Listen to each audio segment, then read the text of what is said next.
ইন্ডিয়ার chicken neck বা Siliguri corridor ভারতের পূর্বাঞ্চলীয় রাজ্যগুলোকে দেশের মূল ভূখণ্ডের সাথে সংযুক্ত করার একটি সংকীর্ণ পথ। এই করিডোরটির প্রস্থ মাত্র ২ কিলোমিটার। এর চারপাশে রয়েছে নেপাল, ভুটান, বাংলাদেশ এবং চীনের সীমান্ত। এই জায়গাটি এত সংকীর্ণ যে একে একবারে চিকেন নেক বা মুরগির গলা বলা হয়।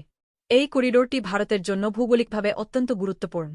ভারতের উত্তর পূর্বাঞ্চলীয় ৭টি রাজ্য অসম, ত্রিপুরা, মেঘালয়, মিজোরাম, নাগাল্যান্ড, অরুণাচল প্রদেশ এবং মণিপুর এই সরু করিডোরের মাধ্যমে দেশের বাকি অংশের সাথে সংযুক্ত থাকে।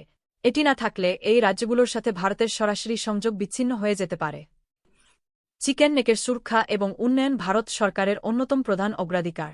বিভিন্ন উন্নয়ন প্রকল্পের মাধ্যমে সড়ক এবং রেলপথ নির্মাণ হচ্ছে, যাতে এই অঞ্চলের সংযোগ স্থায়ী এবং দ্রুত হয়। তবে ভূগোলগত সংকীর্ণতা এবং প্রতিবেশী দেশগুলোর রাজনৈতিক জটিলতার কারণে এটি চ্যালেঞ্জময় একটি অঞ্চল।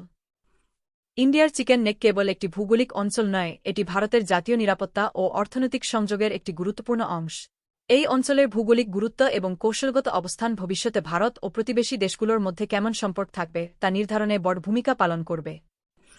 কেবলমাত্র বাণিজ্য নয়, সামরিক দিক থেকেও চিকেন নেক অত্যন্ত গুরুত্বপূর্ণ।